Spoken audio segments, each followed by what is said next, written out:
Alright, guys, I'm back here with another chapter. Going to be reading from Matthew again. We're in chapter 14. Um, week's feeling like it's going to be a long one. First week back from a long holiday vacation as a teacher, and so that first week back, the kids are always a little crazy, teachers are always a little crazy, so that's taken a lot out of me. So I think after this, I'm going to go snuggle up and pass out on my bed. So I look forward to it. But here we go, guys. We're in Matthew chapter 14. The header here says Herod kills John the Baptist. When Herod Antipas, the ruler of Galilee, heard about Jesus, he said to his advisers, "This must be John the Baptist raised from the dead. That is why he can do such miracles." For Herod had arrested and imprisoned John as a favor to his wife Herodias. That's a tough. Again, these names, I struggle with them.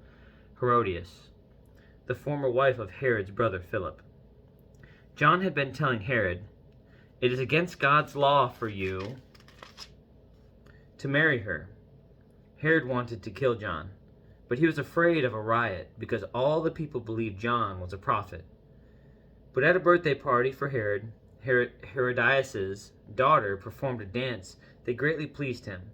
So he promised with a vow to give her anything she wanted. At her mother's urging, the girl said, "I want the head of John the Baptist on a tray." Then the king regretted what he had said, but because of the vow he had made in front of his guests, he issued the necessary orders.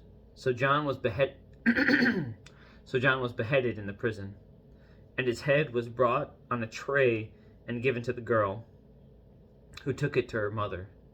Later, John's disciples came for his body and buried it. Then they went and told Jesus what had happened. Jesus feeds 5,000.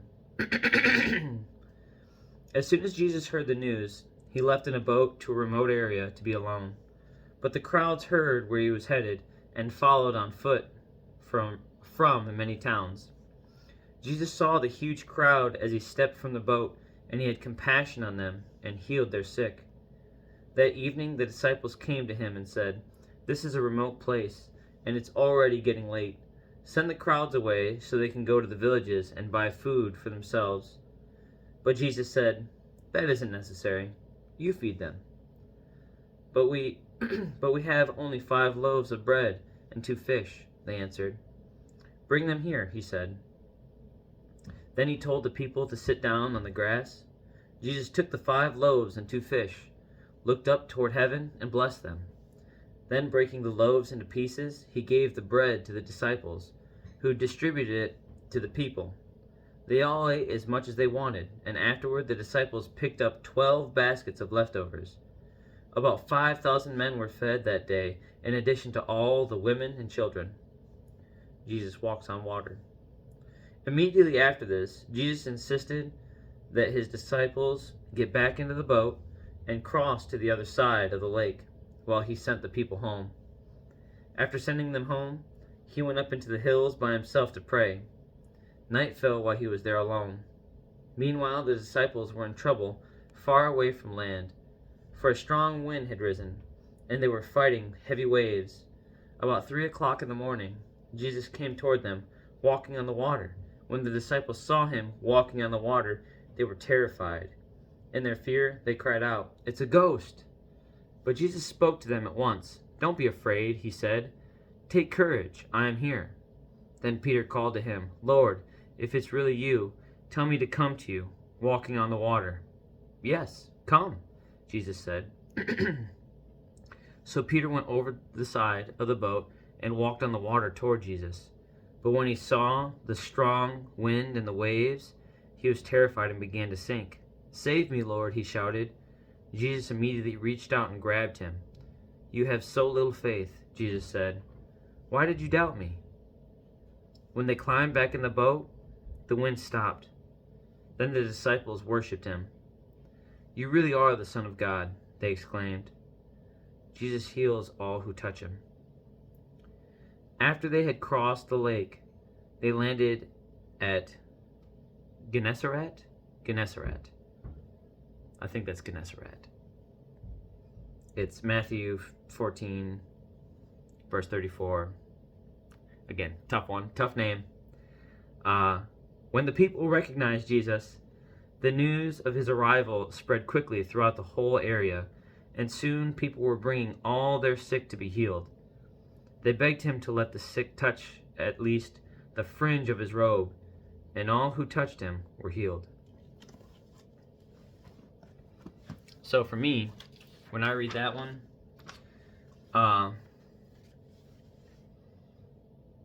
I really, really resonate with the shaken faith of the disciples when seeing Jesus on walking on the water, and that fear. I struggle to look back on some of the actions of the disciples and just a lot of the men in general of the Bible, and seeing that lack of faith and being so just, I'm probably indignant is the word, just frustrated, and just so many things on say, hey, you were walking with Jesus. Why did you have such lack of faith?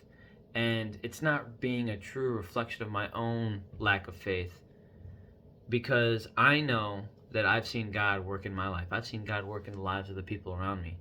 And when money gets a little tight, and when my health gets a little down, or the health of those around me, or there's a loss of a loved one, that knee-jerk reaction is fear, that shaken faith. Even though I've seen things, even though I've witnessed God's presence in my life and those around me, it's such a knee-jerk reaction to be able to just start doubting.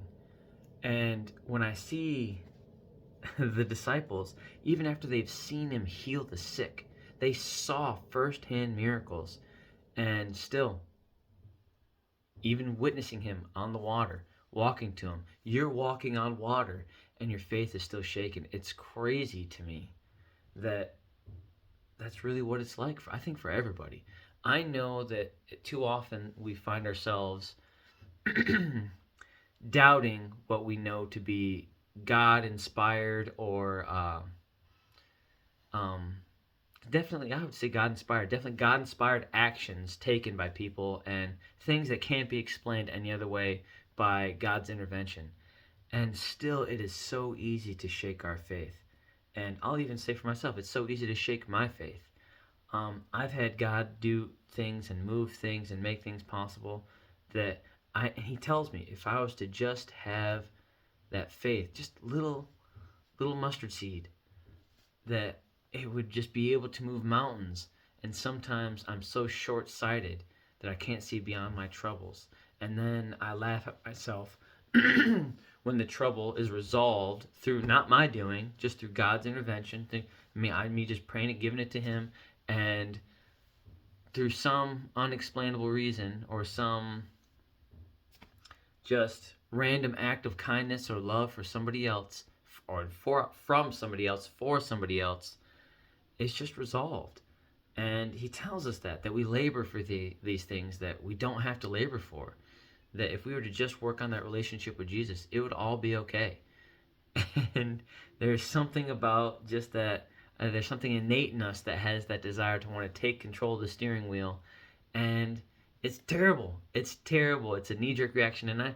And being a soldier and talking to first responders, my dad being a police officer, so many times I know that people revert back to their lowest level of training. Not lowest, highest level of training, right? Something that you've done routine, because a lot of times in battle, in emergencies, you're going to go back to what you've practiced the most. So if you're not training, if you're not reading the Bible, if you're not working on that fellowship with Jesus, when you start to sink, you're not going to reach out to him, and you're going to drown. And so that's why I really love seeing the scripture talk to me about and tell me about the disciples and how they were shaken. So they were starting to go down. They immediately reached out to Jesus. While it helps that he was physically, they could visually see him. So there's a little bit of a difference there, which I think is what some of my frustration is, because and I don't like using these words, but he was so much more, he was tangible there. You could reach out and touch him. People, by simply touching his robe, were healed. All these fantastic things. It's still just that real. And doubting that wouldn't be doing a service to anybody that's listening to this. It wouldn't be doing a service to myself to think that I don't believe that he's risen, or I don't believe. No, he really is. And he's really there for us. And he can't wait to come back and take us all home. But until then, we got to learn to love each other. We got to learn to trust. And we got to learn to trust in him. It's so tough to just train that knee-jerk reaction out of you, that doubt, that fear, that it just feels so it just comes so naturally. And that's something that whenever I read the Bible and I see these guys have these such human reactions to something, these finite reactions to something so infinite, that part of me just gets frustrated, especially because he's telling you who he is, and they're telling us about it. And I was watching a video, and then I'll go for the night. I was watching a video that talks about how the Bible is a collection of passages. You could say, for all intents and purposes, a diary of these men's lives, talking about the greatness that they are experiencing, and oftentimes the faults that they themselves go through. It's like this. Me even making this video. I'm not making this video really for millions. I don't think that there's going to be a bunch of people seeing that. But when I'm honest and I'm kind of exposing myself and my own faults, that's what these guys did. These guys didn't know that millions, if not billions, of people were going to read these words, and it's such honest truth that it's so crazy to see that. They talk about their doubt. They talk about their fear. They talk about their simple lack, and how they were able to overcome all of that by this guy, by Jesus, by God, by that intervention. And I think that is what is one of the greatest things, one of the greatest proofs of just this book being absolute truth for me. It's just so reliable. It's still so relevant in life, in every walk of life, regardless of language that you speak, regardless of where you're from. It's just so honest and super humbling to read these words, to see how men really treated one another, even back then, the ultra rich, the high in power, the ultra poor, the low in power and influence. And to see how those same relationships and that dichotomy that they had is just still so not in balance, just like we see today. And I don't know, it's crazy for me. It's super humbling to read these words that were thousands and thousands of years old, and all the words still ring true.